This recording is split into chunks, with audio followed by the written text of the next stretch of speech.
নমস্কার, welcome back to magic moment at Rinki's ওয়ার্ল্ডের আরেকটা ব্লগে। লাস্ট টাইম আমার গলার অবস্থা ভীষণই বাজে ছিল, তাই হয়তো তোমরা অনেকেই বুঝতে পেরেছো। কিন্তু এইবারে আমার গলা অনেকটা ভালো। লাস্ট টাইম আমার খুব ঠান্ডা লেগে গেছিলো এবং সেই জন্যই গলাটার খুবই খারাপ অবস্থা ছিল, একদম বসে গেছিলো। তো আজকে আমরা অ্যাকচুয়ালি আমার এটা 8 মান্থসের চলছে এখন রানিং। তো আমরা ডক্টর দেখাতে যাচ্ছি, হসপিটাল যাচ্ছি। ওই ব্লগটাই তোমাদের সঙ্গে শেয়ার করছি, প্রথম থেকে শেষ অবধি দেখো, ভালো লাগবে।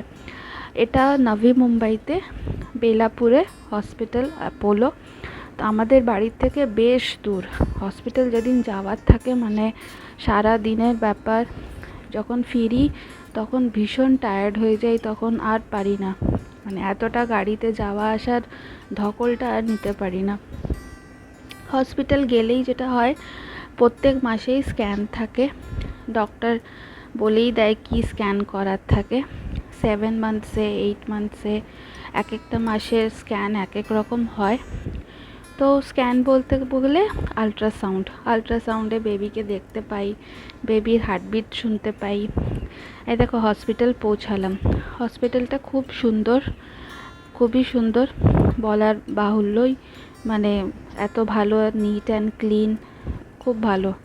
এখানেই আমি অ্যাডমিট ছিলাম এর আগে, মানে তোমাদেরকে বলা হয়নি, এটা হসপিটালের লবিটা গ্রাউন্ড ফ্লোরে। তো এখান থেকে আমরা ওপরে যাব যেখানে আলট্রাসাউন্ড করে ওখানে, তার আগে আমাদেরকে বিলিং করাতে হবে। তো এই লবিতে আমরা বসবো একটু, ও গৌরব বিলিং করিয়ে আসবে, তারপরে যাব। তো আমার যখন 3 মান্থস প্রেগনেন্সি ছিল তখন গলব্লাডার স্টোন ডিটেক্ট করে, এবং সেই অপারেশনের টাইমে আমি এই হসপিটালেই ভর্তি ছিলাম। মানে আমার ফার্স্ট টু এখনও অবধি যা যা ট্রিটমেন্ট ডক্টর সব আমি এখানেই দেখিয়েছি। তো হসপিটালটি খুবই ভালো, ডক্টররা খুবই ভালো। ভালো একটা জায়গায় থেকে ট্রিটমেন্ট করানোটা খুবই দরকার। তো এই দেখো আমরা ফ্লোরে এলাম, এখানেই স্ক্যান হয়, ওই যে দরজাটা খোলা আছে ওখানেই স্ক্যানের ডক্টররা থাকে। আমাদেরকে এখানে ওয়েট করতে বলে, টাইম দেয়া থাকে। তো সেই মতন আমরা ভেতরে যাই। ভেতরে গেলেই আলট্রাসাউন্ডটা হয়, অনেকটা টাইম লাগে। তারপরেই আলট্রাসাউন্ড করিয়ে দেখো আমি এখনও করাইনি, এখনও ওয়েট করছি, কারণ আমার আগে যে পেশেন্ট আছে তাদের হবে, তবে গিয়ে আমার হবে। এটা একটা লং টার্ম প্রসেস, আর যেহেতু মানে অনেকটাই টাইম টেকিং ব্যাপার, তাই জন্য আমি খাবার সঙ্গেই কিছু না কিছু টুকটাক খাবার নিয়ে যাই, রাখি, যাতে খালি পেটটা না হয়। আর আলট্রাসাউন্ডে দেখার পর ওই রিপোর্টের জন্য আমাদেরকে ওয়েট করতে হয়। ওই যে রেড লাইটটা জ্বলছে ওটা আলট্রাসাউন্ডের স্ক্যানিংয়ের রুম। তো ওখানেই আমাদেরকে যেতে হবে। তো রিপোর্টটা 1 ঘন্টা লাগে আসতে, তারপরে ডক্টরের অ্যাপয়েন্টমেন্ট থাকে, ডক্টরের ভিজিট হয়ে তারপরে আমরা বেরোই। তো এই টাইমটা যেহেতু অনেকটা লম্বা, আমার খিদে পেয়ে যায়, তাই আমাদেরকে স্ন্যাকিং, দুপুরের লাঞ্চ ওখানেই করতে হয়। তো এইটা একটা নিচে গ্রাউন্ড ফ্লোরে একটা ক্যাফে বলতে পারো। তো এখানে খুব সুন্দর অ্যাম্বিয়েন্সটা, বসে ছোটোখাটো খাবার তুমি খেতে পারবে, অনেক কিছুই পাওয়া যায়। তো আমি একটা কফি, গৌরবের জন্য গার্লিক ব্রেড, আর আমার জন্য একটা কেক অর্ডার করেছিলাম। তো এটা একটু খেয়ে, কারণ হসপিটালটা এত বড় আর এতটা হাঁটতে হয় যে অনেকটা এনার্জি লাগে। তো এটা আমরা একটু খেয়ে পরে আমি একটা ছাঁচ নিয়েছিলাম, ওটা খেয়ে স্ক্যানিং করিয়ে পরে স্ক্যানিংয়ের রিপোর্টের জন্য আমাদেরকে ওয়েট করতে হয়। এই ফাঁকে আমরা লাঞ্চটা সেরে নিই। নিচের বেসমেন্টে ক্যাফেটেরিয়া আছে, অনেক বড়, খুব ভালো খাওয়া পাওয়া যায় ওখানে লাঞ্চ টাইমে খুব ভিড় হয়, বসতে জায়গা পাওয়া যায় না, এত লোকের ভিড়। তো ওই টাইমে আমাদেরকে লাঞ্চটা সেরে নিতে হয়।